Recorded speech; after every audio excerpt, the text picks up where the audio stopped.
How does liquid cooling work and why should anyone consider it?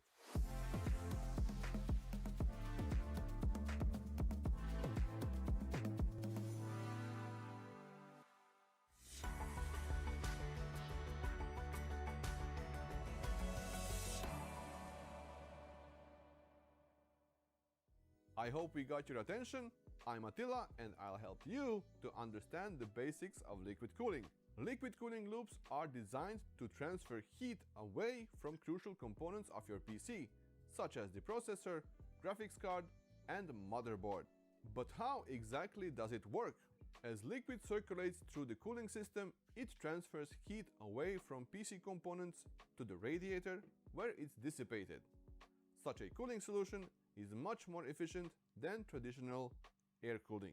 Efficient cooling prolongs the lifespan of PC components, provides reliable computing performance when facing demanding workloads, improves overclocking potential for even higher performance, and does all of this with lower noise emissions.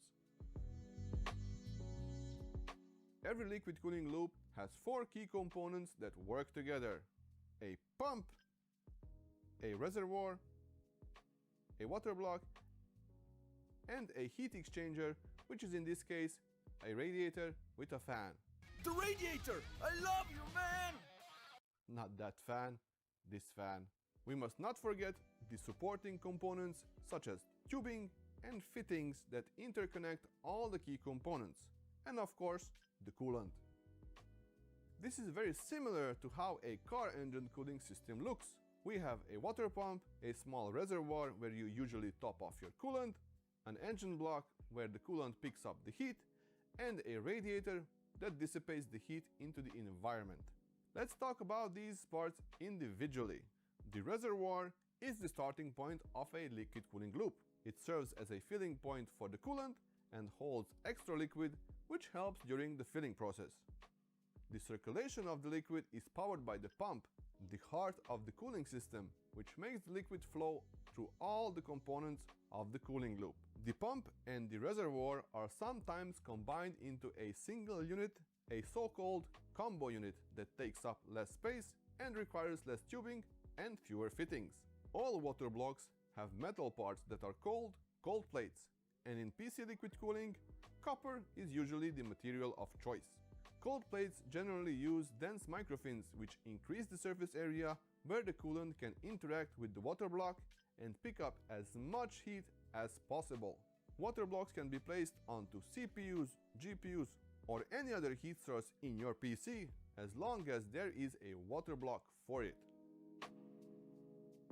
Radiators are heat exchangers used to transfer thermal energy from one medium to another.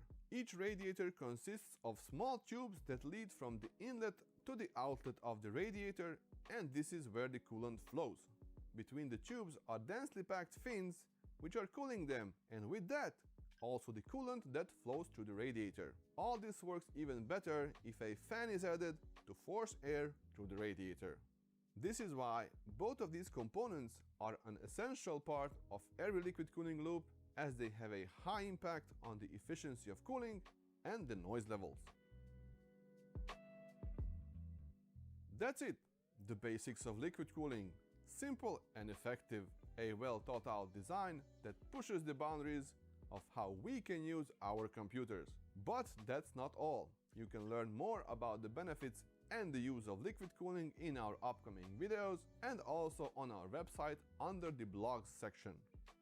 See you in the next one, and if you like this kind of content, subscribe to our YouTube channel. Stay cool!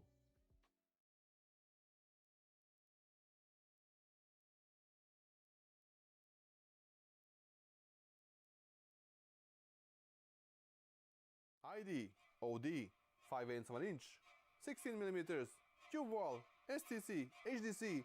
What does all of this mean? Have no fear, Attila is here.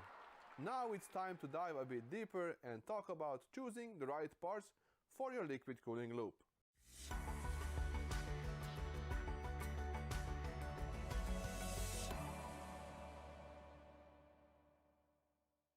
We will kick things off with fittings and tubing and talk about all of the markings that are used to differentiate them. Tubing connects to the components of a liquid cooling loop, while the fittings are used to connect the tubing to the components. Simple enough, right?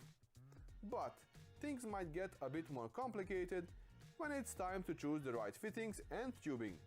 There are many options, and it's important to choose the right ones to avoid any incompatibility issues.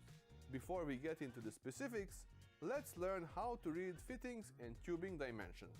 Dimensions are provided in metric or imperial units, although nowadays the entire market is leaning more towards metric. For example, the most common soft tubing is marked with two numbers. The first number reveals the inner diameter or ID, and the second the outer diameter or OD. Please note that the dimensions of the tubing and fittings that you are using should always match precisely. Although old school barb fittings are still used where aesthetics are not important, the market today is dominated by compression fittings.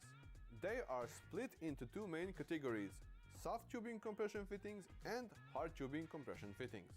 They are called compression fittings because their locking ring compresses the tube or the O-ring in hard tubing versions, creating an airtight seal. Not that seal. As their name clearly states, soft tubing compression fittings are used in combination with soft tubing. They are mostly the choice of those just starting out or users who care more about performance and functionality than aesthetics. Keep in mind that both inner and outer diameter of the tubing must be matched to the fitting. Hard tubing fittings can only be used with hard tubing.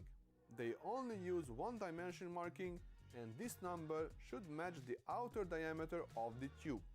Hard tubing is more challenging for users, but nowadays with perfectly designed distro plates and the EK-Matrix 7 concept, building liquid cooling loops with hard tubing is becoming a breeze.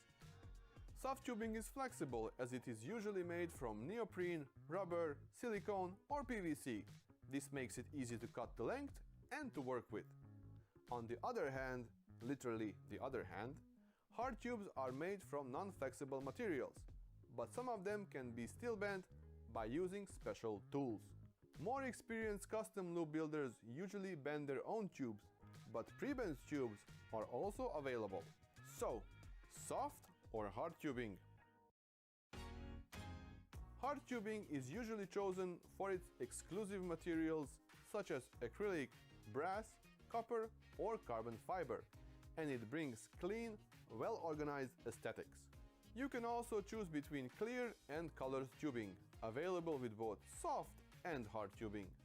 However, the option of clear tubing is much more popular, as it allows the user to display their colorful coolants that can add some additional flair to the PC. It's very important to know that choosing thicker tubes or bigger fittings will not result in greater flow rates or better performance. All connections on mainstream liquid cooling parts use the G1/4 thread, which, depending on the fitting used, has a cross-section of 9 to 10 mm, meaning even if you choose thicker tubes, at the end of the tube, the fitting will narrow the flow down. If you require greater flow rates, choose a more powerful pump. Installing all the components of a custom loop liquid cooling system into the case can be tricky sometimes. But have no fear, special fittings and connectors are available to make the process easier.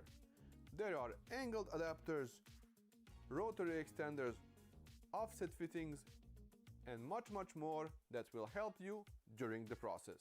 As we mentioned earlier, the EK-Matrix 7 is also here to make things much easier for everyone and ensure that products fit together perfectly.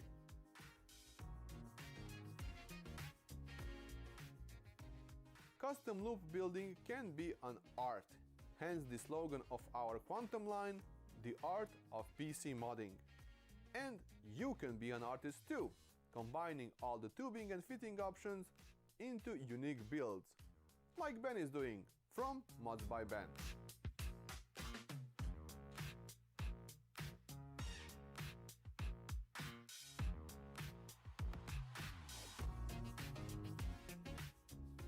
Now you know how to pick the right fittings and tubing for your build.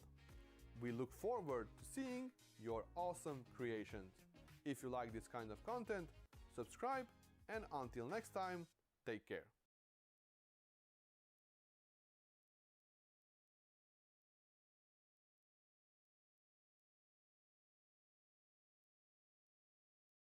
Hungry for more?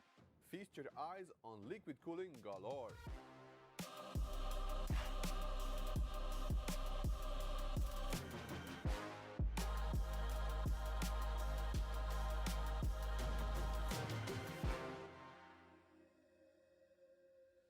Hi, my name is Attila and welcome to another episode of the basics of liquid cooling. This time around, we'll be covering pumps, reservoirs, and the awesome combo that you get when you combine them into one unit.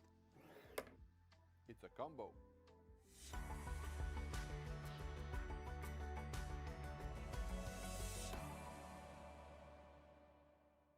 There is quite a number of pump types on the market, but the majority of users choose between two of the most popular ones, the DDC and the legendary D5. Unfortunately, for users like you, there are some copies of these pumps on the market, so you need to be aware of what you are buying. Some companies make slight changes to the pump design, while others just replace key components with lower quality parts and still call it a D5, which isn't cool. Meanwhile, we at EK-AIO offer our customers world-renowned, genuine Xylem water pumps, so you don't have to worry about quality or the authenticity of our D5 or DDC pumps. But let's start with the basics and the key differences between these two pump types. Just get the D5! Hold your horses, we will! But first, let's talk about their differences. The D5 pump has a cylindrical housing and it's physically bigger than the square-shaped DDC. The D5 can offer higher flow rates at a lower head pressure, while the DDC has higher head pressure but lower flow rates. Head pressure is the pump's ability to overcome obstacles such as restricted water blocks, and it is usually determined by a simple test: hanging a hose vertically and measuring the height at which the liquid can be pumped.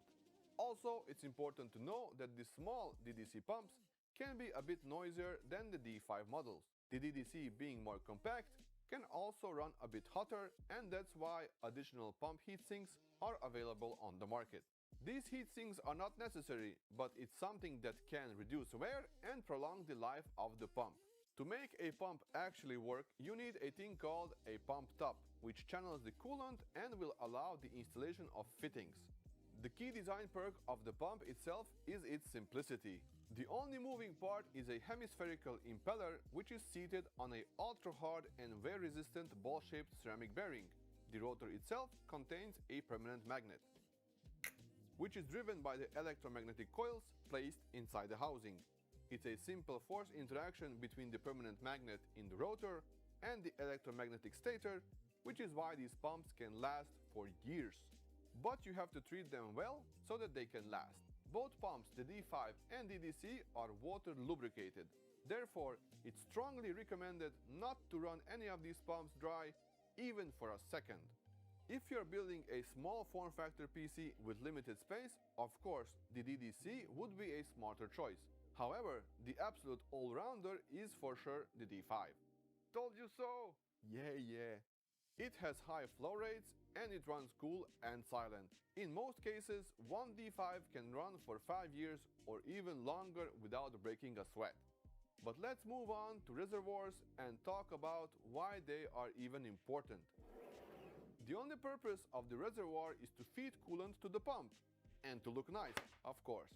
While it's recommended to place the pump at the lowest part of the loop, the reservoir should always be placed right above it, so it has a direct and unobstructed connection to the pump's inlet port. The reservoir plays a key role during the filling process to make sure that the pump doesn't run dry and doesn't get damaged. After that, it finishes its job, which means that the size of the reservoir has no performance impact whatsoever. It's only a convenience to have a big reservoir, so you don't have to top it off during the filling of the loop. The pump reservoir combo unit can be simply described as a fail-proof concept. Imagine it as a pump with a reservoir on top of it. This means that the coolant is always at the right spot above the pump, so you don't have to worry about running the pump dry, as long as you put coolant in it. Speaking of pumps, combo units are available with both D5 and DDC pumps. Tubular or TBE reservoirs and combo units were the norm for a number of years, but lately the flat style or FLT products have become very popular. Most users choose the reservoir based on their shape and personal preferences, because there are no specific advantages to either. It's worth mentioning that both types are available in different sizes to fit different loop and case configurations. Easy maintenance and disassembly are the benefits of tubular combo units. Also, the acrylic tubes are easily replaceable if a smaller or bigger size is needed for the build. All this without the need of replacing the entire combo unit. Flat style combo units bring amazing aesthetic options and have multiple ports to ease the loop building. But once you get one, you are stuck with that size forever. If you want to take it even one step further, there are distro plates that make your life very easy. The distro plate acts as a reservoir, has a built-in pump just like a combo, and at the same time takes care of the distribution of the coolant, hence the name distro plates. Waterways, as some call them, are carefully and meticulously engineered, especially those sold by EK, so that the ports are in the right position to ensure ease of use. On top of that, distro plates are an exquisite aesthetic showpiece of any PC case. Now is the perfect moment to mention the EK Matrix 7, a new standard being introduced by EK. It will make custom loop liquid cooling much easier for everyone by making sure that products are perfectly aligned with each other. If you are interested in learning more, stay tuned for our upcoming videos where we will elaborate more on that. For now, it's unfortunately time to wrap up this video. If you have any questions, they are more than welcome in the comment section. And if you think that we have missed something or there is a particular subject that interests you, let us know. Stay safe and bye-bye.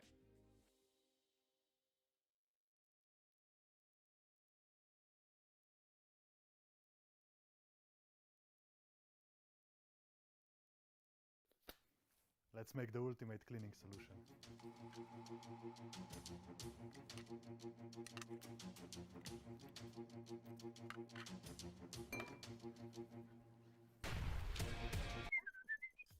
Oh, hi there. Sorry for that. My name is Matic, and I was just cleaning one of my water blocks. This is what you'll want to do from time to time to keep your loop running perfectly. So let's learn a thing or two about cleaning and maintenance of liquid cooling loops.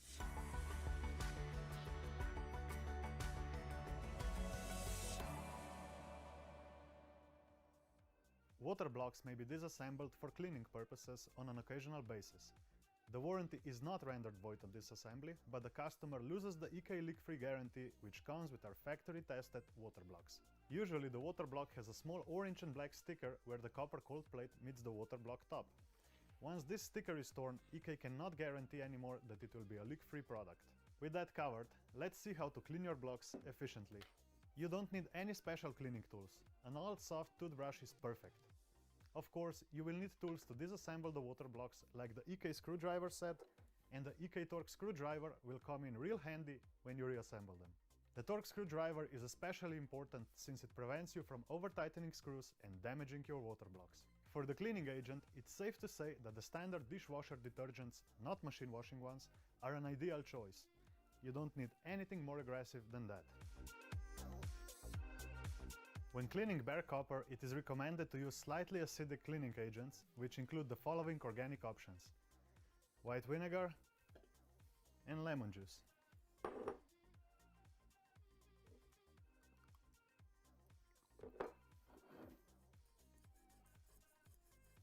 If you don't have any of these on hand, these are also great cleaners: mustard, tomato extract, ketchup, and of course, cola, as they all contain phosphorus acetic acid or citric acid. If you are tempted to add more acidic power to your cleaning, note that the 5% is enough to kill 99.9% of algae and bacteria that could be present on copper. After a nice scrubbing with your toothbrush, flush the block with water and then rinse it with distilled water. I would recommend wrapping it in paper towels to dry it completely. If you perhaps have an air compressor at home, like the one we've got here, you've definitely hit the liquid cooling cleaning jackpot. It's highly recommended to make sure that the water block parts are completely dry, since water can remain in threaded holes that can cause the steel screws to rust. However, it is nearly impossible to avoid naturally occurring copper tarnishing, as the oxidation will reoccur the very moment the copper is cleaned of all oxides. Is cleaning nickel-plated copper much different than the bare copper? In short, yes.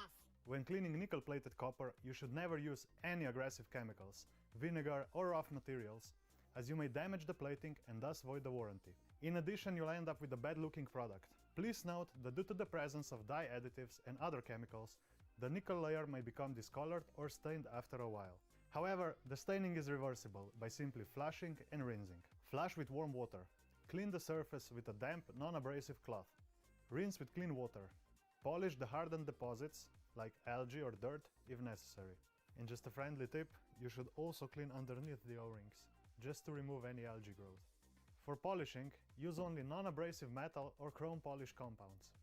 Toothpaste can also come in handy if you have nothing else on hand. Always rinse and wash with soapy water after you are done polishing to remove the residues.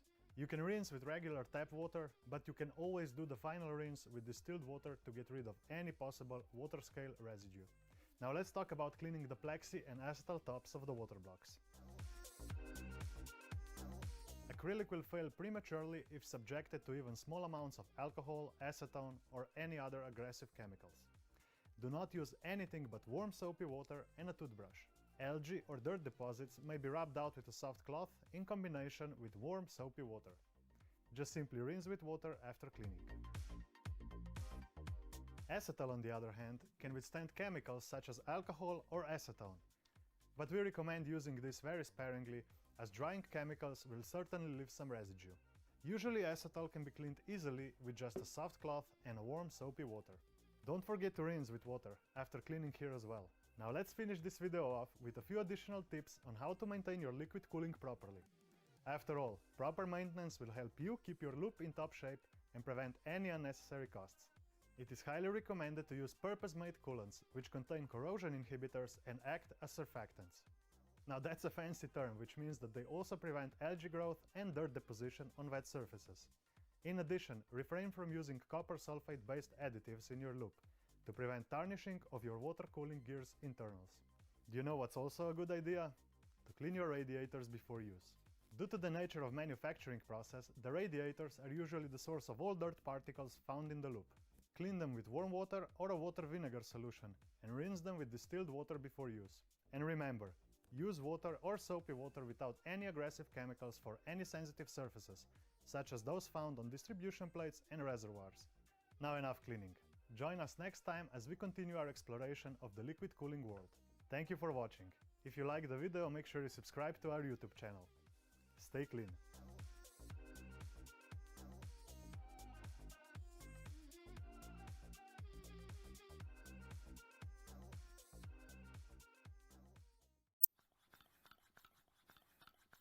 This might take a few moments. Hello, my fellow liquid cooling enthusiasts. My name is Matic, and today I will be showing you everything you need to know about the EK Leak Tester Flex, including how to use it. Now this is a more versatile version of our leak tester that is equipped with a flexible tube, which will make the testing more user-friendly. Don't forget that you can contact the EK support team if you have any additional questions or need some help. Start by checking the contents of the box and the product condition. Find the instruction manual and compare the content. Now what even is a leak tester? The EK Leak Tester Flex is a fast and safe way of testing for possible leaks in your liquid cooling loop. But how can leaks occur? Well, usually it's just a forgotten plug or fitting that's not correctly tightened. This is more common with soft tubing, since they can easily end up unscrewing the fitting at the base when they are pushed around. Less frequent occurrences are material failure or other mishaps that can happen with a brand new product. Leak testing is also very important when doing maintenance or water cleaning when the O-ring is removed. It could happen that you forgot to return it or it was improperly seated. But with this simple tool, we can pressurize the loop or an individual component and test it for leaks by using only air. Then if there's a leak, there's no chance of coolant spilling on expensive components. Testing also takes less than 15 minutes instead of the recommended 24-hour liquid test that was done in the past. Now let's quickly introduce the components on the leak tester flex. A pump to pressurize the loop with air. I want to pump my bicycle. A manometer, the gauge that shows how much pressure we have in units of bar. Manometer, does it measure my manliness? Is it gonna know that I cried during Titanic?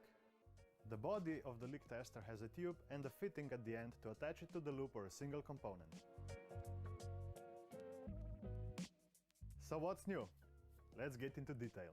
The all-new EK leak tester flex has been improved over the previous leak tester for easier usage.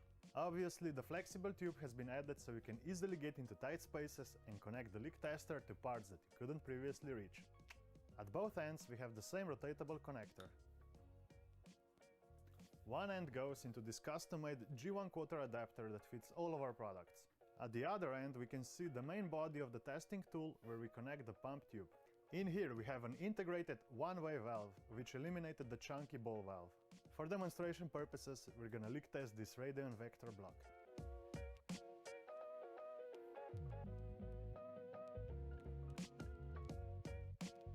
As you can see, the pressure is still holding even when we remove the pump altogether thanks to the integrated one-way valve.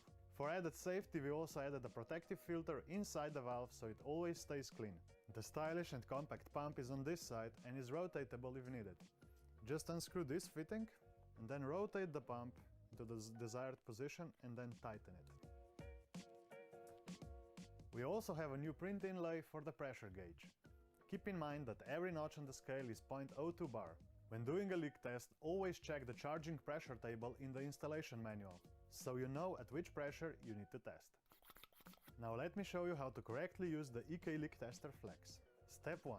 Check that the tested system is sealed everywhere except for one free G1/4 port. Install the tube adapter to this G1/4 port by hand. You don't need to use any tools. Step 2. Assemble the rest of the leak tester from the box and attach the leak tester's flexible tube to the G1/4 tube connector.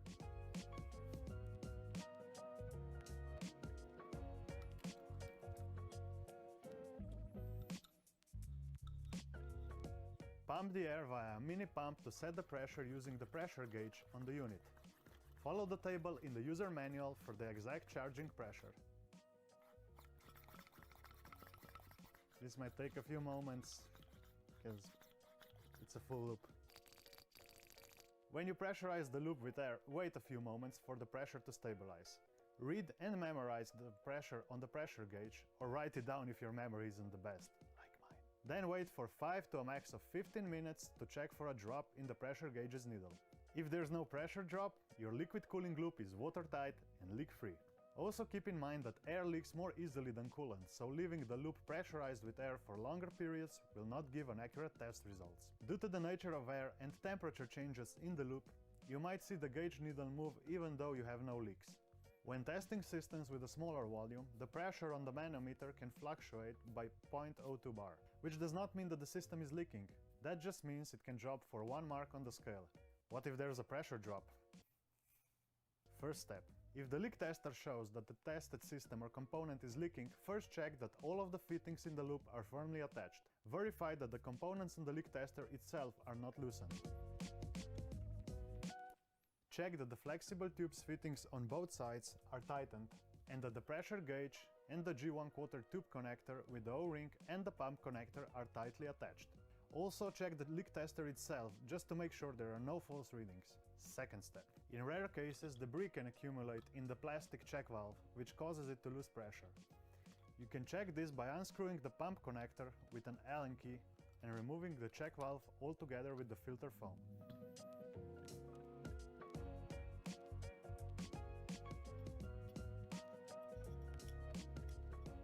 Gently push them out of the pump connector using the same Allen key.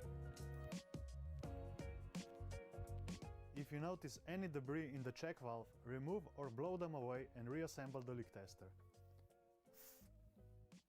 Remember to install the filter foam back into the pump connector as well.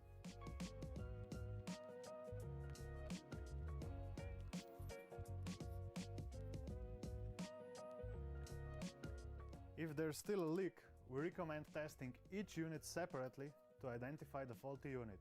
If there's still a leak, we encourage you to contact our friendly EK customer support for future guidance. For more content like this, make sure you comment, like and subscribe to our YouTube channel. If you need any help or have any questions, our customer support is always ready to lend you a hand. Stay cool.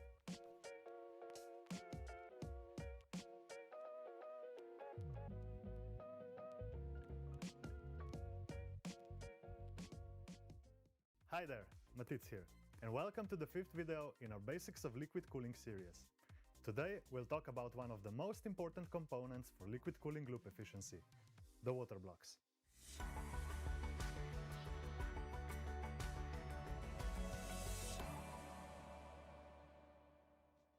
Water blocks are heat exchangers that give off heat to the coolant, which transfers heat from its source to the radiator. To do that, they need to be mounted directly onto the PC components. The most popular water blocks are those for the CPUs and GPUs, since these crucial components generate the most heat.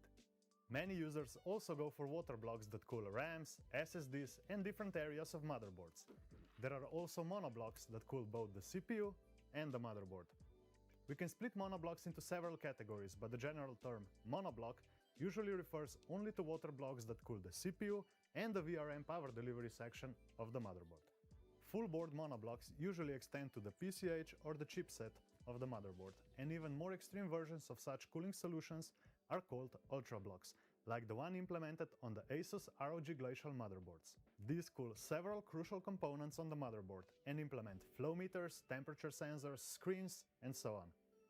There are also very simple monoblock style water blocks, like the EK-AIO that is used on the MSI MAG Z690 Torpedo EKX motherboard. To find out more about these types of motherboard cooling solutions, visit the links in the video description below. While we're talking about different water block categories, we can also mention active backplate cooling solutions that became really important in the past year.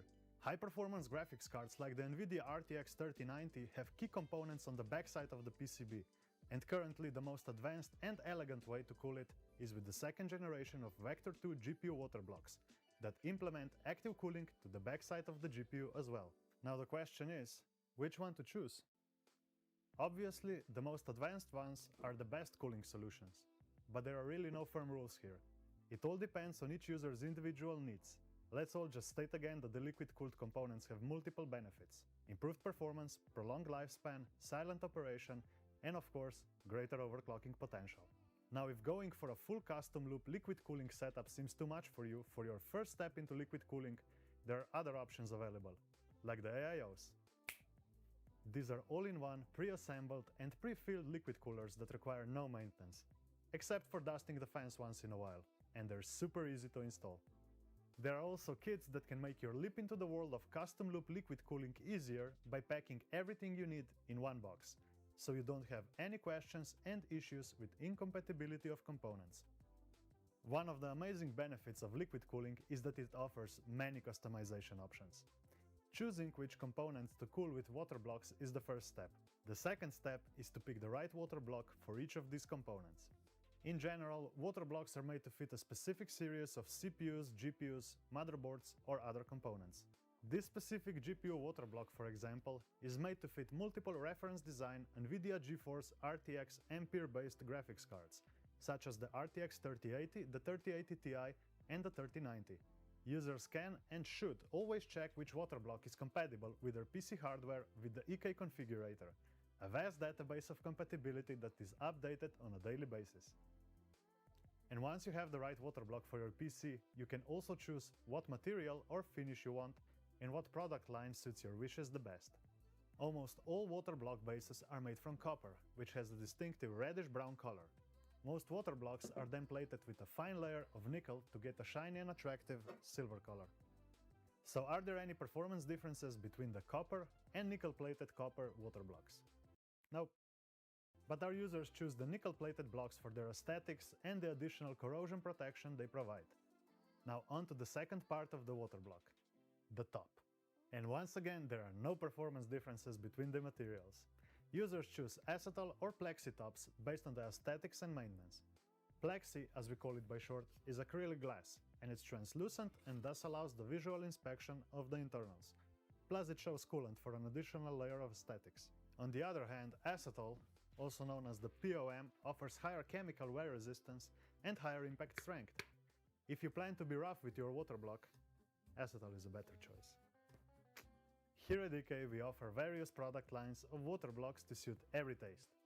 For example, when it comes to CPU water blocks, our users can choose between the market-proven bestseller Velocity line or our flagship water blocks of the Magnitude line.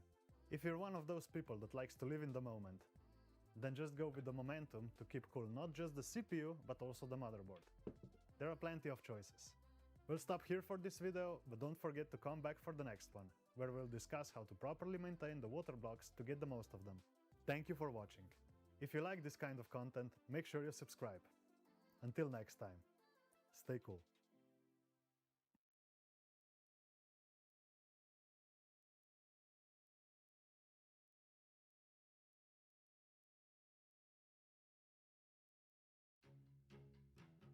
Hey guys, my name is Detective Matitz, and I'm gonna solve a case for you today.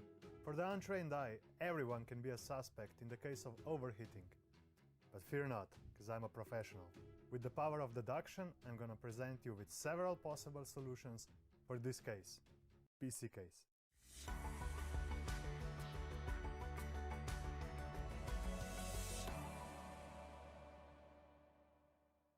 So today we're looking for a case that is the best for supporting liquid cooling.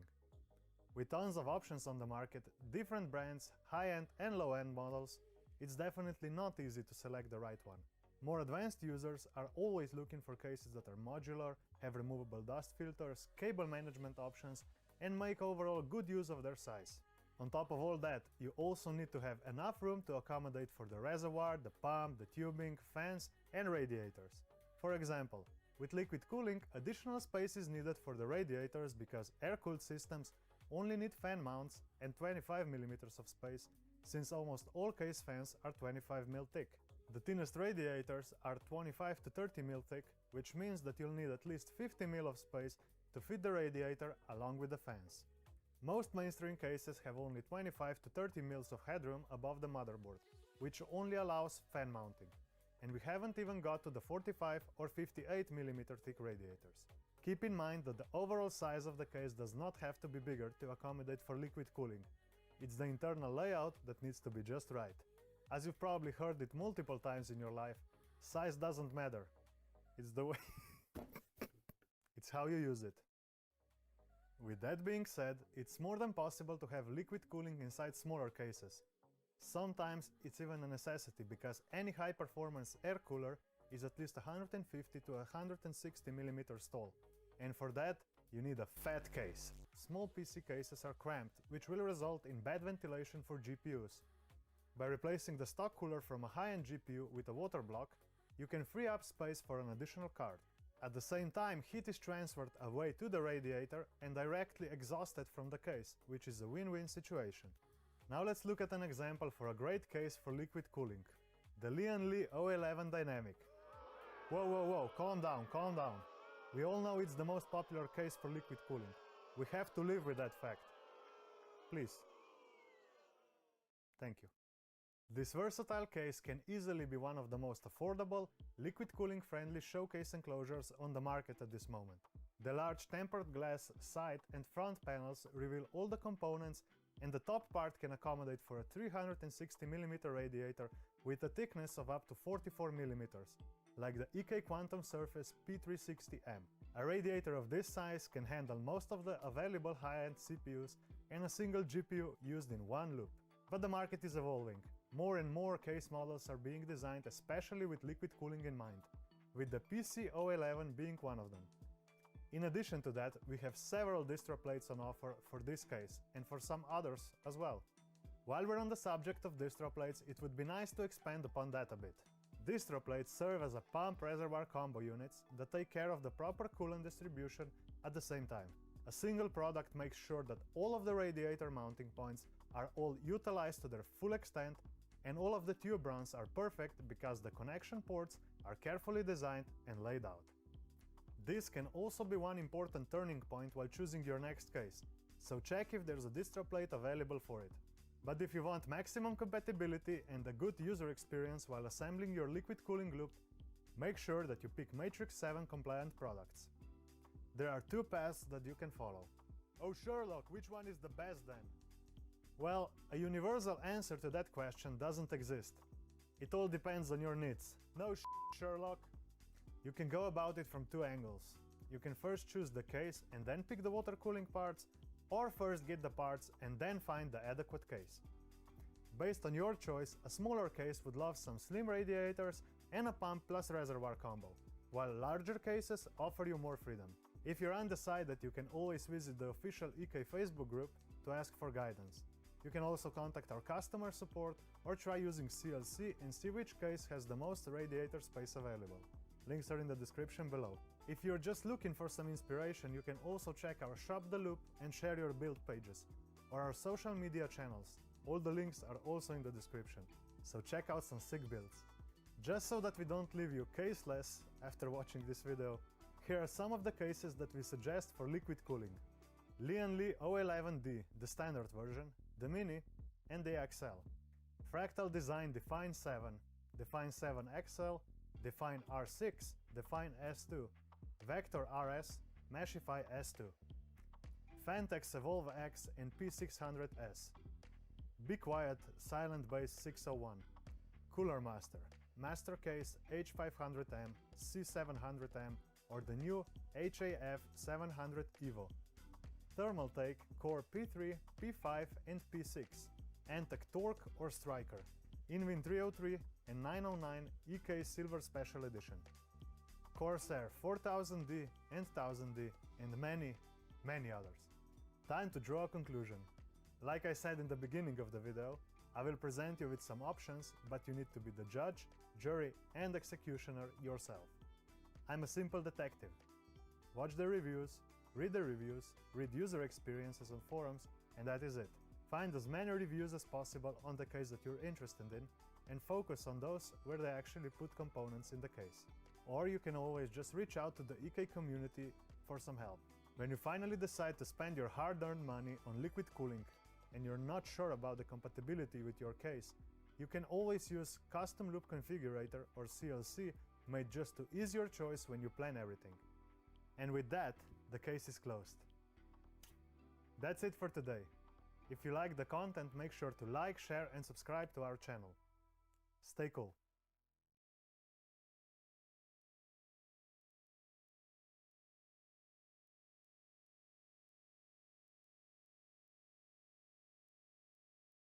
Hey guys, welcome to another video of our Basics of Liquid Cooling series. My name is Matic and today we are going to talk about what a custom loop configurator is and how to use it. We have a lot to digest today, so without further ado, let's dig right into it.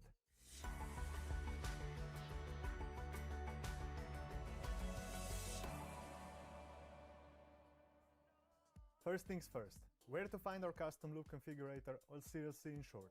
It's located on the main page of our website, top left hand corner, very close to our logo. As soon as you enter CLC found on our website, you'll be asked to select main PC components, case, motherboard, CPU, GPU and of course RAM. You can also add multiple GPUs if you're using them. If you're unsure about the exact model of your CPU or GPU or anything else for that matter, be sure to check the box of the product, take a look at the backplate, or if all that fails, take a photo of it and send it to our tech support, as they might be able to help you. Better safe than sorry. Now let me just quickly type in our components.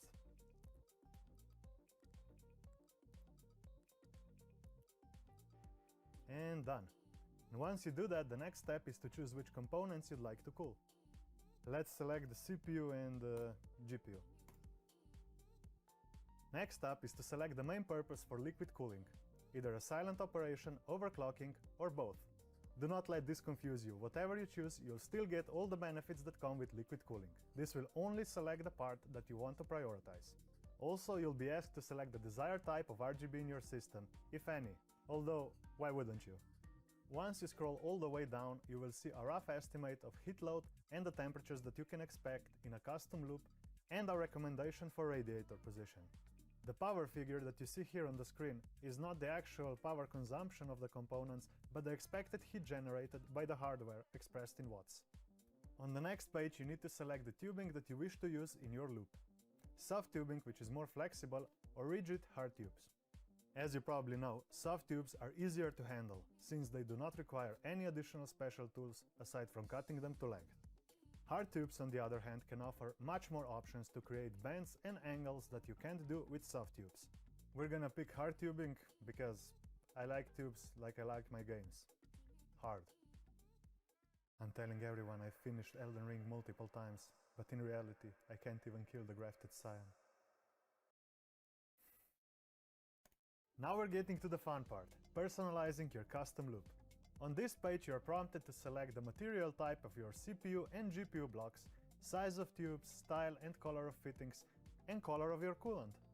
With numerous possible combinations for you to create, especially when it comes to fittings, where we have 5 finishes at the moment, such as black nickel, satin titanium, and gold. White coming soon as well, by the way. All of that will allow you to truly make a unique, state-of-the-art PC that you can call your own.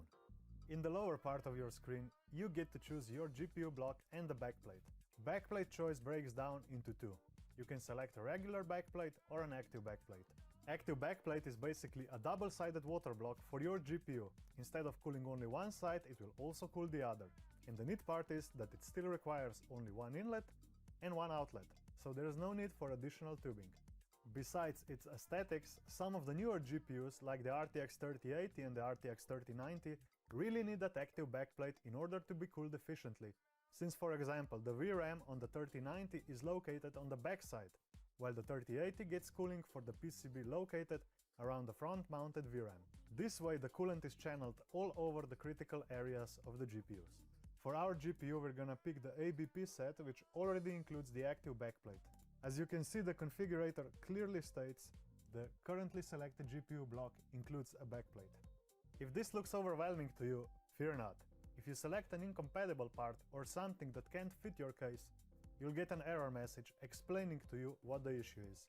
CLC is made for new users first and foremost, but if you still have any doubts about compatibility with your build, feel free to reach out to our customer support team prior to clicking on that order button. Next up is choosing your reservoir style. Some PC cases have distro plates available, and those can enhance the visuals of your PC to a whole another level. But if your PC doesn't have a distro plate, or that's not your cup of tea, you have a vast selection of pump combo units that could complement your build. However, it's important to note that distro plates, besides the looks, will make your building much easier, especially if the parts are Matrix 7 compatible. As most of you already know, the Matrix 7 is a new standard that aims to make the custom loop building more streamlined and expand the liquid cooling world to a wider audience so everyone can enjoy it as much as we do. Our case is compatible with the distro plates, so we're gonna pick out the reflection too. We are almost at the end of our journey through the CLC, and here you can see the overview of selected products. Last page will show you a complete list of products and their quantity required to build your custom loop. If you're happy with your choices, you can proceed with adding the items to the cart and completing the order. Once you get the parts and start building your PC, please be patient and make sure to read the manuals, because at the end of the journey, you'll be rewarded not only with the state-of-the-art PC, but also with a sense of accomplishment that you can't put a price tag on. Ah, the postman is here. One sec.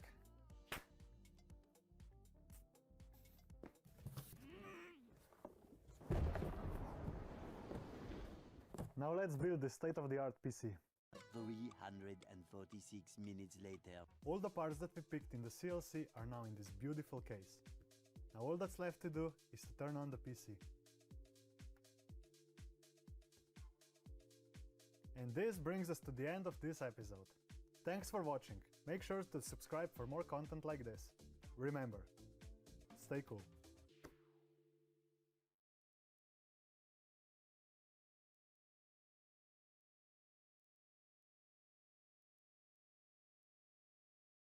Hello EK Nation, my name is Matic and today I will be showing you everything you need to know about the 3090 FE water block. From the disassembly of the 3090 FE GPU to step-by-step installation of the 3090 FE water block. The video is time-stamped so you can skip right away to the part that interests you the most. Also, do not forget to contact our renowned support anytime you need it or have a question.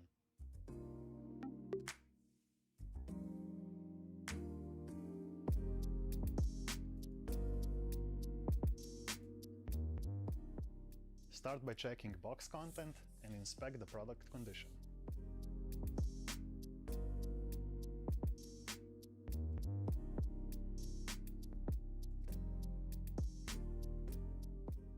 Find the instruction manual online and compare the content. In the instruction manual, we can conveniently find the basic dimensions of the block.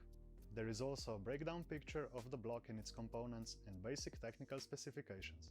EK Quantum Vector FE RTX 3090 block comes with d-rgb LED strips with 24 LEDs in total. It is a standard 3-pin cable and the LEDs are 5 volts.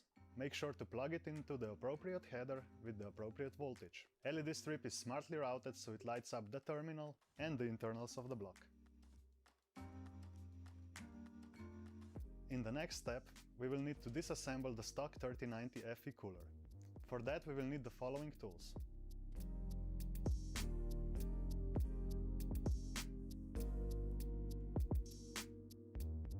Before we start, make sure to properly deal with the static electricity so no harm comes to the GPU components. First, we need to lift these 4 magnetic covers with tape. Make sure not to scratch the surface. Gently lift the pieces and start from this side.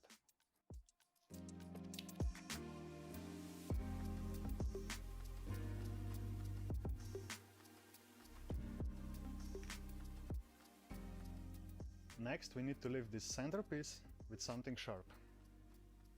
This part is a bit difficult sometimes.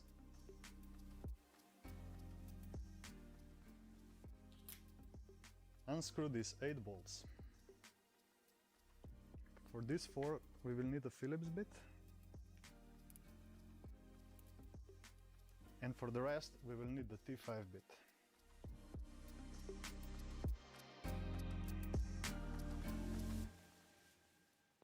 And lastly we will need to remove the SLI cover. Slowly lift the backplate, and keep in mind the original thermal pads can be quite sticky, so this doesn't always come off as easy.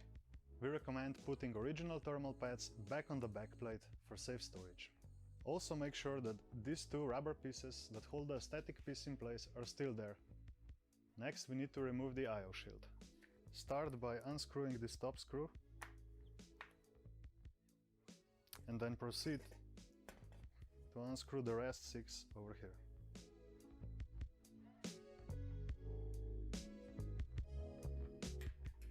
Remove the 4 screws holding the clamping mechanism around the die. Make sure to unscrew them in a cross pattern, but only halfway so we don't damage the die. After the screws are loosened halfway, press down on the clamping mechanism and go for the rest. Hold down the clamping mechanism, especially for the last 2 screws, as there is tension. Remove 3 cables attached to the PCB. Start by lifting the black tab at the back of the clamp and gently pull on the cable to remove it from its slot. We do the same for the second one. Lift it up and gently pull it out. Now the third one is a bit different. Slide the silver metal clamp to the back side by pressing gently on the middle of it, like this. And then we slowly need to lift the cable. Don't pull it, lift it. Like this. Now we are ready to remove the PCB from the cooler. Slowly and gently lift it up. Remember, the original thermal pads are a bit sticky and they work as a strong adhesive. As with the backplate, we recommend to arrange the thermal pads back on the cooler in its original position. that way they can be safely stored. Also, the entire cooler can be assembled back in reverse order and stored. This way all the screws and mounting material will be in its original place. To prepare the GPU's PCB for the block to be mounted, we will need something to clean the thermal paste off the die, like cotton swabs and cleaning alcohol. Then, included thermal pads and scissors will be needed. Wipe off the remains of the original thermal compound using a non-abrasive cloth or a Q-tip until the components and the circuit board are completely clean. Your 3090 EK-Waterblock comes with thermal pads that have to be cut into smaller pieces to cover all the PCB components that require liquid cooling. You must remove the protective foil from both sides of the thermal pad before installation. Once cut to size, thermal pads should be placed on the PCB as illustrated in the installation manual. EK made sure to provide you with more than an adequate quantity of thermal pads to complete this step. One side of the thermal pads is stickier than the other. We recommend to put the sticky side on the PCB for ease of assembly. It's the light blue one. In the end, it should look like this. Make sure there is no overhang of the thermal pads. Next, we need to apply the enclosed thermal grease. The excessive or uneven application of thermal paste may lead to poor performance.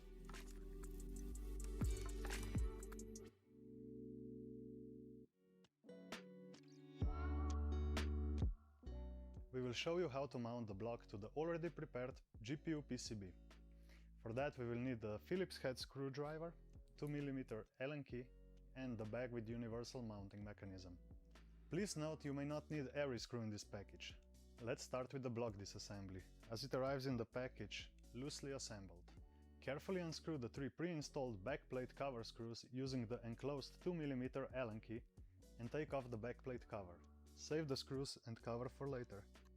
After we've dealt with the 3 screws on the backplate cover, we need to remove it. Next we need a Phillips head screwdriver in order to remove the remaining 4 screws. When we remove the last screw, we can safely remove the backplate and proceed with the installation of the block.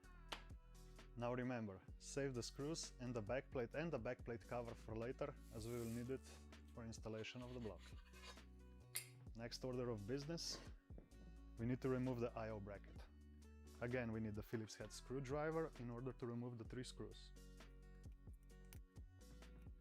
Carefully press down on the I/O bracket so it doesn't move and scratch the block upon removing the final screw.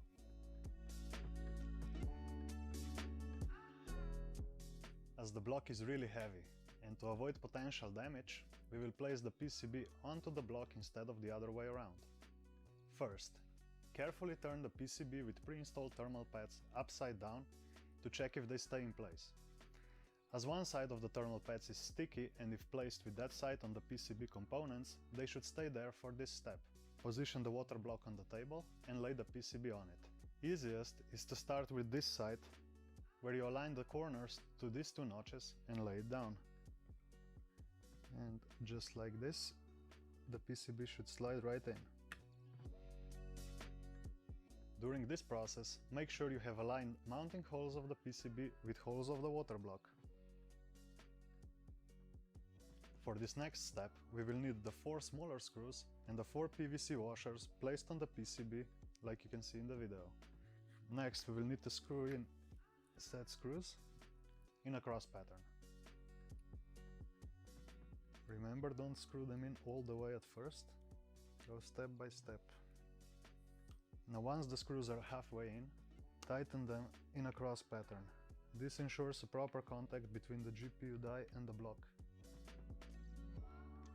Take the stored 3 screws and the I/O bracket and attach them onto the water block.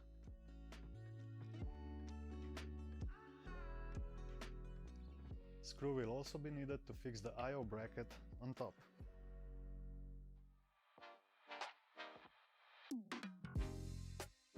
EK made sure to provide you with more than an adequate quantity of thermal pads to complete this. You must remove protective foil from both sides of the thermal pad before installation. Once cut to size, thermal pads should be placed on the backplate as shown in the installation manual image. Make sure to cut them precisely and that there is no overhang. The brighter side of the thermal pad is stickier than the other. We recommend to put the sticky side on the PCB for the ease of assembly.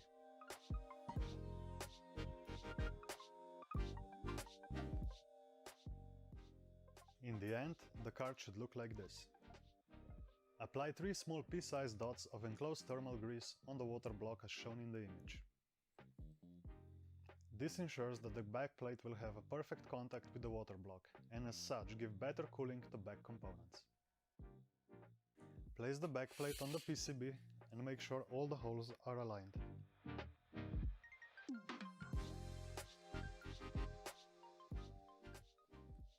Insert the remaining 4 screws and tighten them evenly.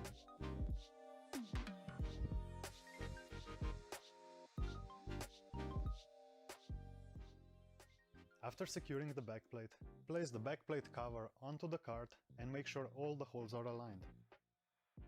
Place in the remaining 3 screws in each of the 3 mounting holes and tighten them evenly.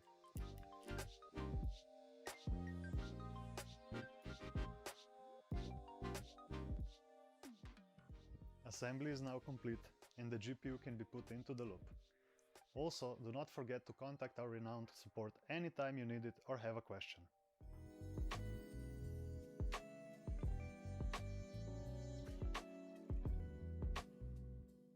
Check if the GPU is functioning properly before installing the EK-Waterblock to it.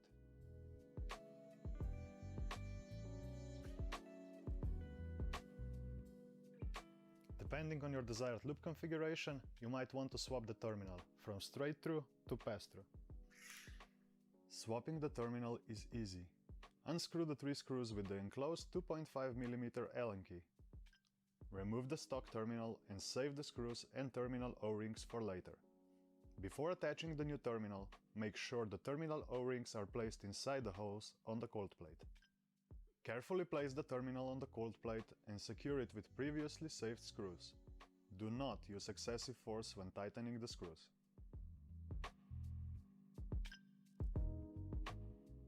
Make sure to test the block for leaks and proper assembly before putting it back into the loop.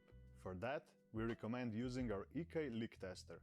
Please note that the water block should be tested at 0.6 bar for 15 minutes.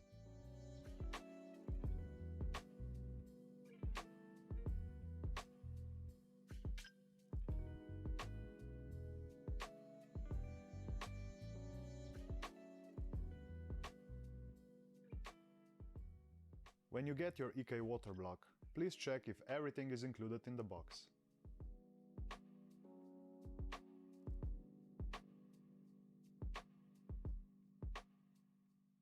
Check that the LEDs are working with the d-rgb header on your motherboard before installing them to the GPU.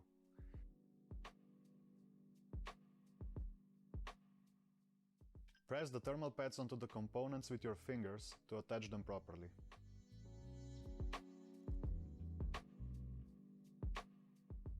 You can check if your GPU is compatible with our water blocks under the compatibility list tab on our website.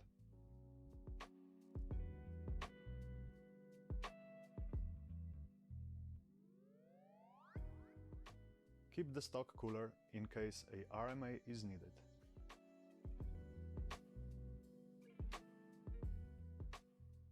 The backplate in the matching color is sold separately. It's as simple as that. The EK Quantum Vector FE RTX 3090 block is installed. Stay tuned for upcoming how-to videos. Like, share, subscribe, and stay cool.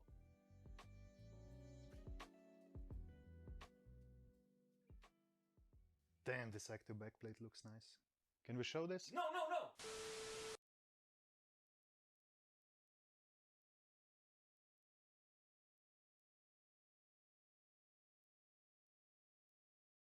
Hello, and welcome to another EK how-to video.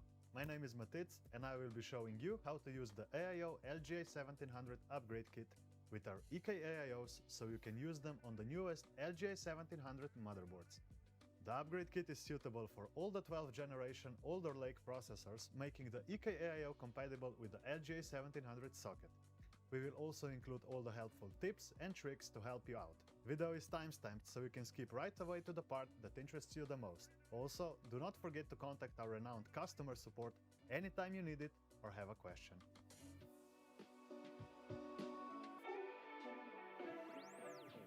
Before we proceed, we will need the following items: the LGA1700 motherboard with an Alder Lake CPU, an EK-AIO, and an AIO LGA1700 upgrade kit.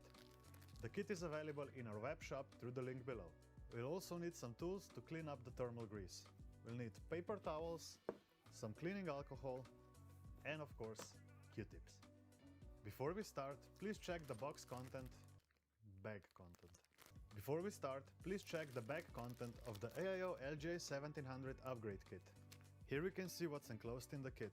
Compare it to the manual you can find online. You can access the manual via the QR code found on the bag. We'll be using these screws instead of the ones enclosed in the AIO box. Now on to the AIO preparation.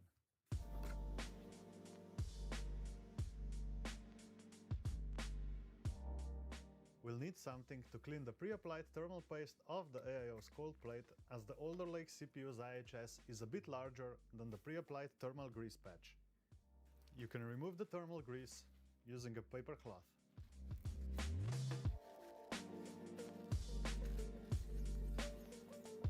There. Before we apply the new thermal grease, we should mention this. As we can see here, the IHS on the Alder Lake CPU, it is not squared anymore and a bit larger than the previous generations. So we'll need to apply thermal grease according to the installation manual. EK recommends blob or a cross-line method on the CPU IHS for the best performance. We will go with the cross method in this video. Before we apply the new paste, make sure to remove all the old paste from your CPU's IHS using the Q-tips and some cleaning alcohol. Now our CPU is brand new, so we have everything prepared and we can proceed with the EK-AIO installation on the LGA1700 motherboard. Now let's install the backplate and the rubber gasket for the LGA1700 socket to the back of your motherboard. Align the holes on the motherboard with the holes on the backplate. Make sure that these 4 holes are aligned with the screws underneath. Now that these are aligned, flip the board around while holding the backplate in place with your hand. Now we need to install 4 mounting screws to the backplate. It is mandatory to put plastic washer underneath each of the thumb screws.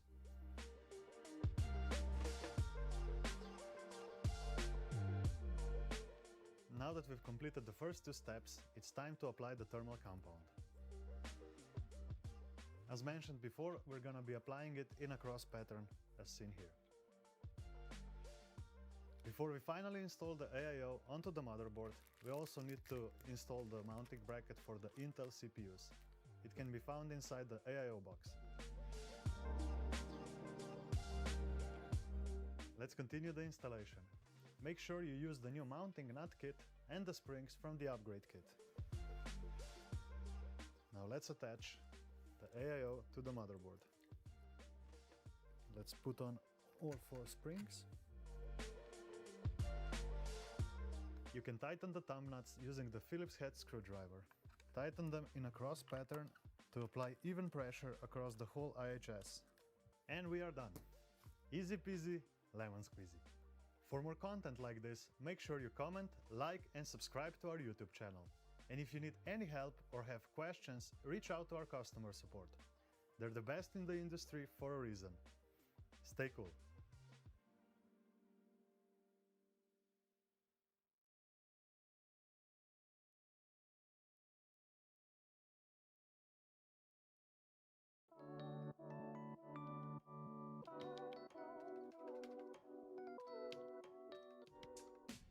Hello fellow enthusiasts, and welcome to the installation of the Ultrablock onto this most advanced motherboard on the market up to date. My name is Attila, Senior Product Marketing Manager here at EK, and I will guide you to the installation process of this Ultrablock.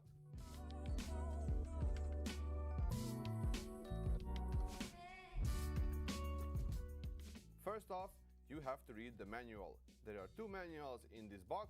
One is a full booklet for the motherboard and the installation of the Ultrablock, and the other is just a small printed paper to help you with the placement of the thermal pads.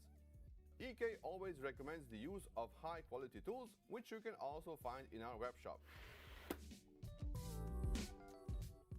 Another important thing is to properly unbox this motherboard. If you haven't seen it yet, please watch our unboxing video, which will guide you closely where to find which part in the box. We need to open the lid. You can also find a short instruction here how to mount the monoblock, but we recommend you read the full manual. We will first remove the monoblock from the box to get to the accessories that we need for this mounting.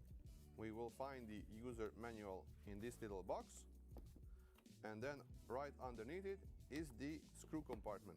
Out of here we will need the bags which are marked with C, A and B. Also, we will need the biggest bag in this box, which is the bag that contains the thermal pads and the small booklet which will help you with the placement of the thermal pads. Next up, we will reveal the motherboard. Keep this foam for later use, we will need it. Remove the motherboard from the box. You will spot a foil underneath the motherboard. This is something that we not covered in the unboxing video. You can get it ready. You don't need to use it, but it will help you with the placement of the screws. Now we can get the box out of the way and start with the assembly.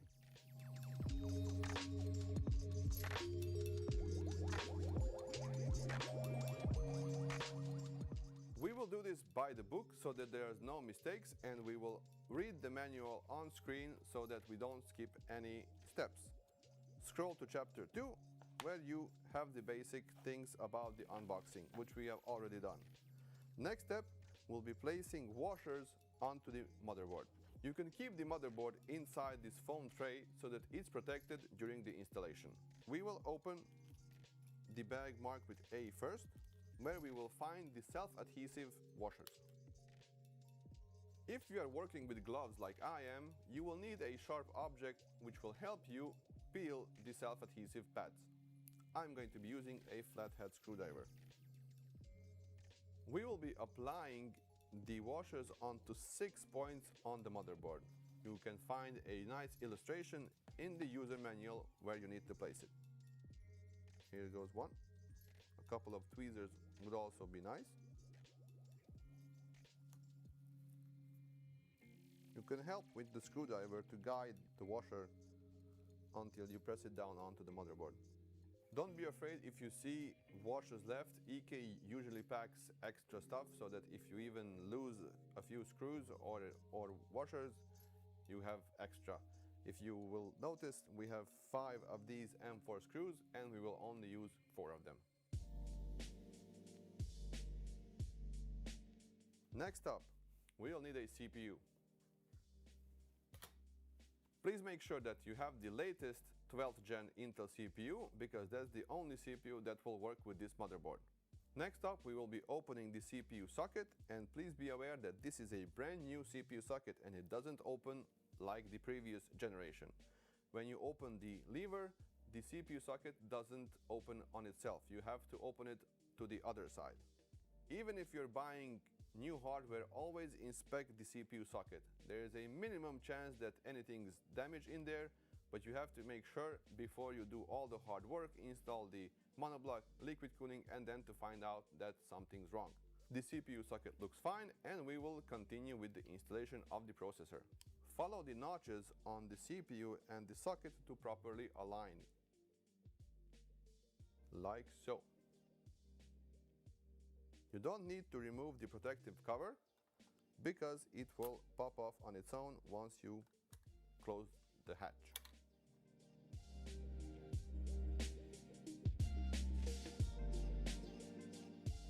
Now we are ready for the preparation of the monoblock. Let's move on to the next page and follow the process.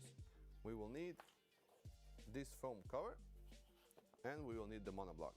Save the M.2 cover for later and get the monoblock Ultrablock out of the box. You can place the block inside the foam so that you have it properly secured while you are working on it. get the cables out of the way. And we will need the thermal pads.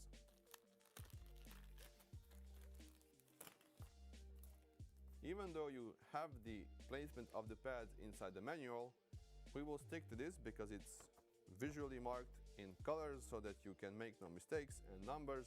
So let's get to it. We will start with the obvious sizes, like this one here. By the way, this diagram is 1:1 ratio on size so that you can always check if you have the right piece. So we will start with pad number 9.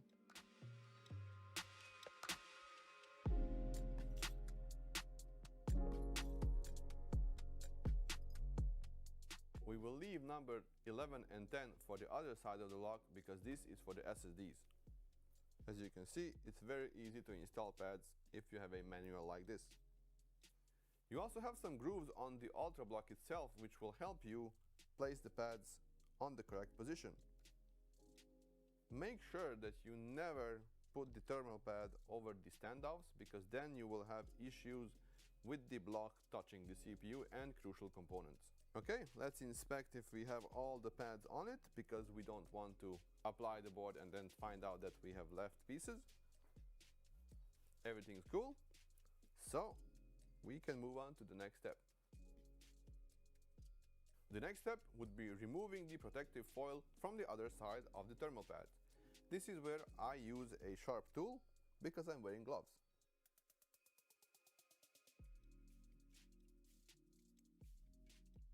Checking that your pads are now bright blue, make sure that you have removed all of the protective foil, which is dark blue.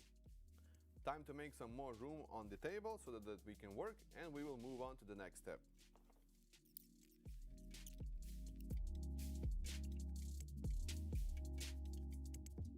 So then, it's time to apply the thermal grease. Try not to apply too much thermal grease onto the CPU. My best recommendation and the safest is a pea-sized dot on the center of the CPU. Now it's time to align the Ultrablock with the motherboard and plug in the cables. First, you need to plug in the OLED cable and then the matrix LED cable. There's only one way to plug in this cable, so don't force it. Try it one way, and if it doesn't go, you have to flip it. Now that the OLED cable is plugged in, we will plug in the matrix display cable. This is also only one way to plug it in, so that the clip is faced upwards. With the cables done, we will place the Ultrablock onto the motherboard.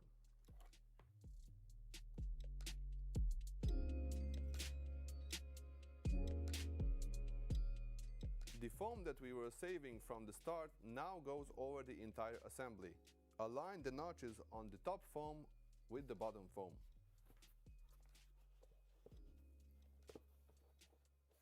Now we can easily rotate the entire assembly and start installing the screws.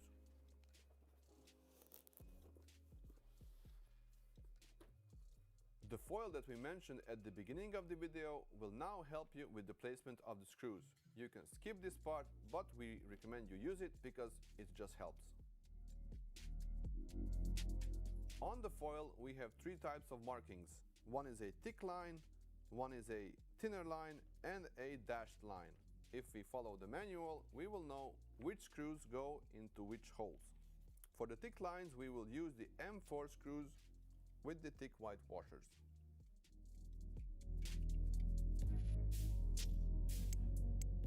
You can use the included Allen key to fasten these screws a bit, but I'm going to use my iFixit kit for it. Don't fasten the screws all the way and use a crossed pattern to tighten them a bit. This will be enough for us to continue on to the next step. The contents of bag B go onto the solid thin line. Again, don't tighten the screws all the way until you're done with the entire motherboard. If you think that you have one extra screw, you're wrong because the last one goes here.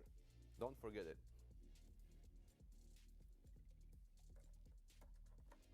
The contents of bag C, the longest thin screws, go onto the dashed line.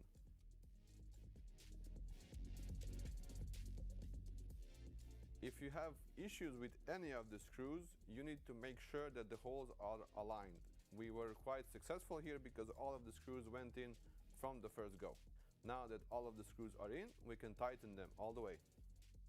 Remember, don't use extra force. If you have a feeling that the screw has reached the end of the thread, just stop putting force to it.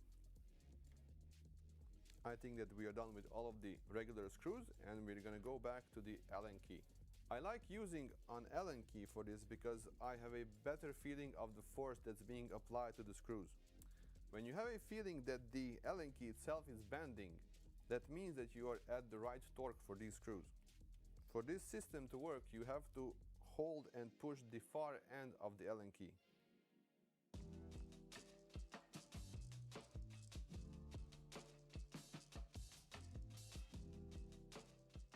The number 10 and 11 thermal pads go onto the M.2 heatsinks, so we will apply them now. In case you are not installing M.2 drives right away, you can skip this part and save them for later when you will do it.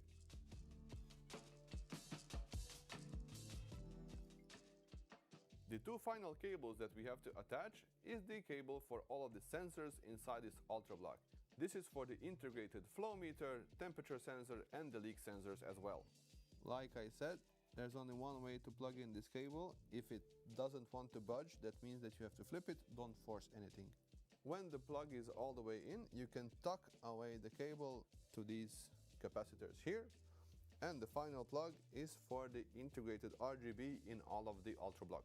You have several RGB headers on this motherboard, but for this one, it's probably the top right one, which is the best position.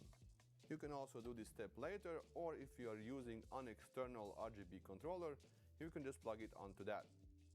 The final piece that we have to install is the M.2 cover, which will make this motherboard look complete. If you follow the manual suggests that you remove the plugs from the Ultrablock, but I recommend you do this only when you start assembling your liquid cooling loop, so that no dirt will get inside your loop.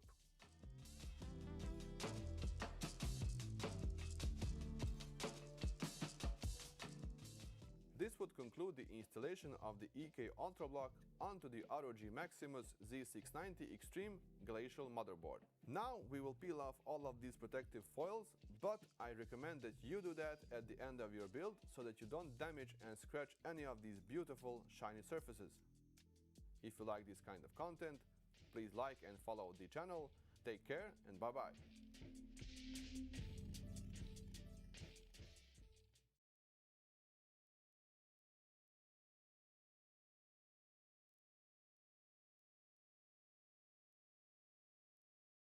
Hello everyone, my name is Matic and I will be showing you everything that needs to be known about the Velocity² water block. We will begin with a step-by-step installation of the water block. Video is time-stamped, so you can skip right away to the part that interests you the most. Also, do not forget to contact our renowned customer support anytime you need it or have a question. Now let's dive right in. First, find the instruction manual and compare the content. You can find the QR code at the bottom of the package. Now let's open this bad boy and compare the content.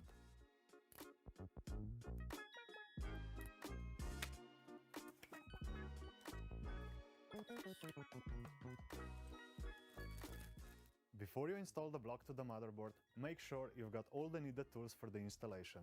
You'll need some thermal grease, an enclosed 2.5mm Allen key, or better yet, an EK torque screwdriver, which will allow for a risk-free installation because you won't be able to over-tighten the screws on your block. You can find one in our web shop or through the link below. First, we're gonna be using the LGA1700 motherboard. We'll be using this Velocity² water block that uses a cooling engine that's made specifically for the LGA1700 socket, which this motherboard uses. When you're preparing your motherboard, make sure you're working on a clean surface such as this one. Coming soon. Before installing the thermal grease, make sure that the CPU IHS is clean. Don't forget to remove the protective foil from the cold plate. Next, we should put on some thermal grease.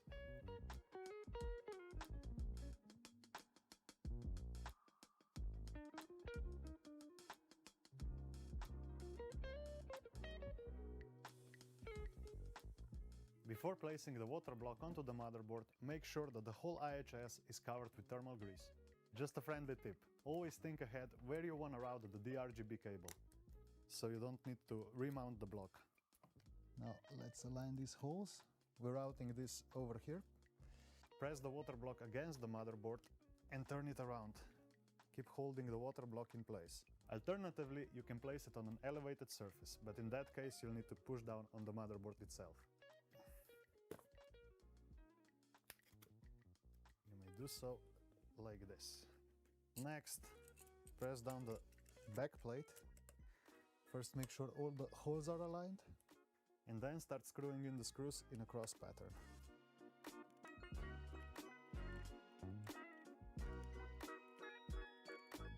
The reason we recommend using this torque screwdriver is because you can hear an audible click when you've reached the specified torque, which is 0.6 Newton meters.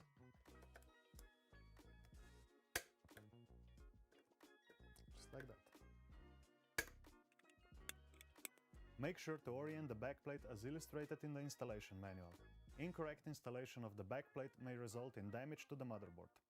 And there you have it. The water block is installed. Now all that's left to do is peel off this protective foil and install the fittings. After you've done so, make sure to use the EK leak tester. You can find it in our web shop or in the link in the description below. Plug the 3-pin connector from the water block's d-rgb LED light to the d-rgb header on the motherboard. Do not plug it into the 4-pin RGB header, as you will fry the LEDs. Please ensure that the arrow indicated on the connector is plugged into the 5V line as indicated on your motherboard. It's recommended to mount the water block onto the motherboard before putting the motherboard into the case. However, if your case has a big enough cutout zone, like here, that you can access at least with an Allen key, you can also mount the motherboard first and then put on the water block, like this. As you can see, you can access all of these 4 screws from the back. So in regards to possible block orientation, you can rotate the Velocity² for Intel for both LGA1700 and LGA1200 in any way you'd like. So you can rotate it by 90 degrees or 180 to 170 even. AMD block, on the other hand, doesn't have a square mounting hole layout, so you can only rotate it by 180 degrees. If you rotate the block into any direction, you may experience a really minor performance hit, but nothing to be concerned about. So no matter how you decide to rotate the block, always make sure to use the correct inlet and outlet ports as per our installation manual. I'll show you how to change the LED strip on the Velocity² water blocks. To replace this LED strip, all you need is the 2mm Allen key that came with the block. We've simplified the process of replacing the LED strip. All you need to do is remove these 2 screws that are located next to the cable to remove the standout. With the Velocity² blocks, we've made improvements, so you no longer have to disassemble the whole block to replace an LED strip. You just take out the standout and that's it. As seen from the top-down view, the d-rgb cable goes through the block into this channel right here, and the LED strip itself starts right here at the edge of the standout. Beware that the LED strip is glued in place with a double-sided tape, so it's just a tad sticky. Carefully remove it, then pick a replacement LED strip and make sure it works beforehand, and then just route it back through the block and then through the standout. And once we've got the edge of the LED strip itself through the standout, make sure you've removed the double-sided tape from the inner side of the LED strip. Then push it towards the very end of this channel. Press it down so it gets stuck.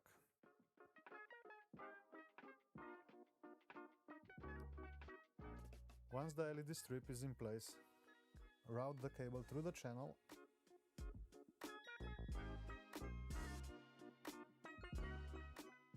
Put on the cover.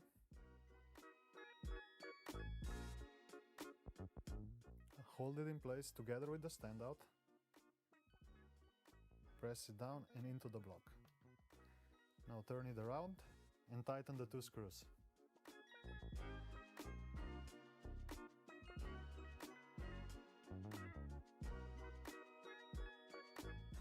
Just be careful you don't over-tighten the screws. And there you have it. The LED strip is replaced. For more content like this, hit the subscribe button down below. Until next time, stay cool.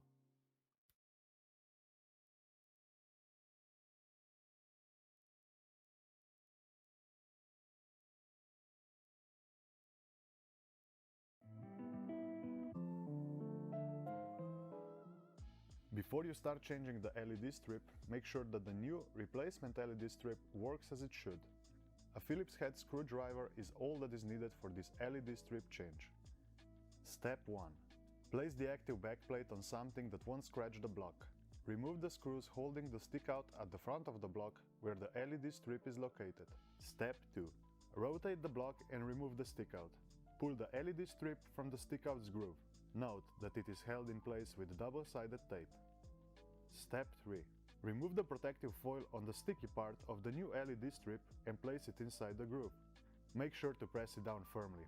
If the replacement LED strip is too long, please cut it to length at the marked spots. Step 4. Place the stick out back to its original place and check that it fits nicely and is flush with the block.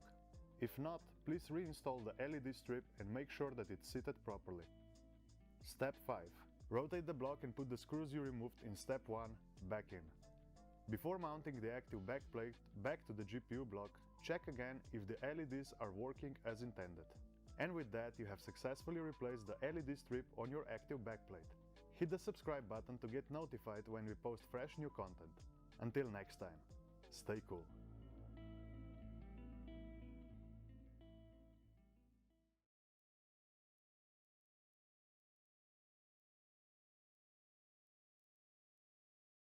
I'm already using liquid cooling, and this is my home PC.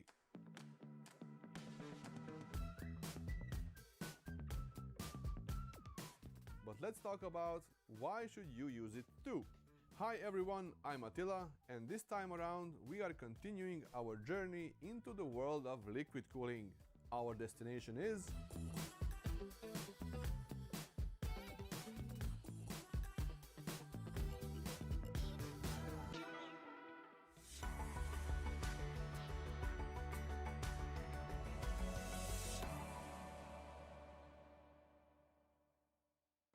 why should you even consider liquid cooling for your PC? The answer is, why not? You need to use some kind of cooling for your PC, and while you're at it, why not choose the best thing for the job? Desktop PCs are getting more and more powerful, and with that power, more heat is being generated. The currents that flow through the millions of transistors are the main source of heat in all processors. This heat needs to be removed to keep components within acceptable operating temperature limits. If not, overheating disrupts performance, shortens the lifespan of components, or can even permanently damage them. The two most widespread ways to remove excessive heat from a computer is the use of an air cooler, which typically includes a heatsink to transfer the heat away from the component, and a fan to provide additional airflow for cooling. The other option is liquid cooling, which requires water blocks to be placed on the components we wish to cool. You can check out our other video in the series where we explain the basic principles of liquid cooling. The link can be found in the description below. So, why are more and more PC users choosing liquid cooling instead of traditional air cooling? Water has a higher specific heat capacity and thermal conductivity than air. As such, it can be 2 or even 10 times more efficient in transporting heat away from the source. Improved cooling performance can bring multiple benefits to all PC users, including gamers, visual content creators, data scientists, and even, are you sitting? Cryptocurrency miners. But let's see what these benefits are. We can list 5 major things that will change the way you think about choosing your next cooling solution. Improved cooling keeps crucial PC components such as CPU, GPU, or motherboard within acceptable operating temperature limits, even when faced with the most demanding tasks. Huge temperature variations are not something that sensitive PC hardware favors. With inadequate cooling, PCB components heat up rapidly, expand, and then shrink back when they aren't under load. This constant cycling can cause them to fail. With liquid cooling, everything is kept in check, and the heat spikes are kept to a minimum, so there is no unnecessary stress to the components. Liquid cooling is also the first choice of PC users who seek high performance through overclocking, and modern hardware even offers automatic overclocking options.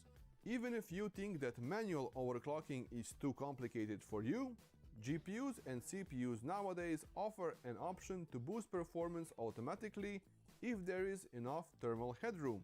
To elaborate, if the processing chip is cool enough, a boost clock is enabled, increasing clock speeds until the graphics card or CPU hits its power target. This dynamic clock speed adjustment is controlled by the software, which monitors hardware data and makes real-time changes to clock speeds and voltages several times per second, maximizing performance in each and every application. Intel has its adaptive boost technology, AMD has Radiant Boost and Precision Boost, NVIDIA has GPU Boost 4.0, so whichever new CPU or GPU you get, your hardware will automatically perform better if it's cooled properly. Water cooling also comes with noise reduction compared to air cooling. Radiators provide a greater cooling area, and that allows fans to work at lower speeds, thus creating less noise pollution. You can push your PC to the limits without pushing your eardrums to theirs. Overall, it is a much more pleasant experience for both you and your PC. We aren't done yet. Liquid cooling allows enthusiasts to turn their PCs into visual masterpieces.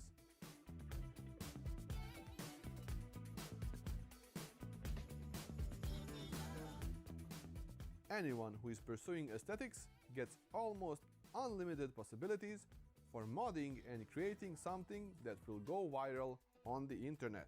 Liquid cooling for PCs is available in more variations, catering also to cost-sensitive users seeking simple yet efficient solutions. For example, all-in-one coolers are pre-assembled, pre-filled liquid cooling loops that require no maintenance and are very easy to install.